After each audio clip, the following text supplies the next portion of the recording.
বাংলাদেশের স্বনামধন্য এবং শীর্ষ পর্যায়ের একজন আলেম, যিনি দীর্ঘ এক যুগেরও বেশি সময় ধরে মদিনা ইসলামী বিশ্ববিদ্যালয়ে অধ্যয়ন করেছেন, সেখানে অনার্স, মাস্টার্স এবং পিএইচডি ডিগ্রি অর্জন করেছেন, দাওয়াতের সাথে নিজেকে সংশ্লিষ্ট রেখেছেন, সেই সম্মানিত শেখ ডক্টর আব্দুল বাসির বিন নওশাদ হাফিজাহুল্লাহ। আমাদের সম্মানিত শেখ একটি গুরুত্বপূর্ণ কিতাব লিখেছেন, মুহাম্মদ সাল্লাল্লাহু আলাইহি সাল্লাম সম্পর্কে ভ্রান্ত আকীদার নিরসন।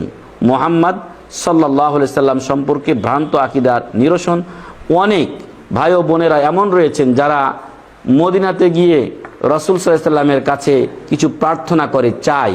এগুলো আমরাও অনেক সময় তাদেরকে নিষেধ করেছি, এবং সৌদিরা তো এটা দেখতেই পারে না। কেবলামুখী হয়ে দোয়া করা দোয়ার একটা আদব, কিন্তু অধিকাংশ মানুষ রাসূলের কবরমুখী হয়ে দোয়া করে।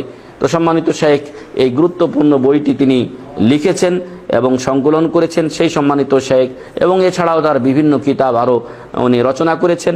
এবং বর্তমানে তিনি বাংলাদেশের অন্যতম একটি বিশুদ্ধ আকীদার, সহিহ আকীদার শিক্ষা প্রতিষ্ঠান কুল্লিয়াতুল কোরআনুল কারীম ও দিরাসাতিল ইসলামিয়া, এই প্রতিষ্ঠানে তিনি একাডেমিক প্রধান হিসেবে কাজ করে যাচ্ছেন। দীর্ঘ এক যুগেরও বেশি সময় ধরে মদিনাতুর রাসূল সাল্লাল্লাহু আলাইহি সাল্লামে অবস্থানকারী, এবং শুধু অবস্থান করেননি, সেখানে তিনি শিক্ষা অর্জন করেছেন অনার্স, মাস্টার্স এবং পিএইচডি লেভেলে, এবং সেখানে কৃতিত্বের সাথে তিনি সবগুলো বিভাগে মমতাজ এক্সেলেন্ট রেজাল্ট করে বাংলাদেশের জন্য সুনাম বয়ে নিয়ে এসেছেন। আমারই আলহামদুলিল্লাহ তিনি বন্ধুবর, একসাথে আমরা অনার্স করেছি মদিনা ইসলামী বিশ্ববিদ্যালয়ে।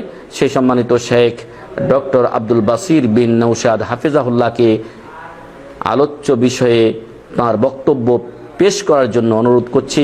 ফালিয়াতাফাদ্দাল মাশকুরান ওয়া মাজুরা।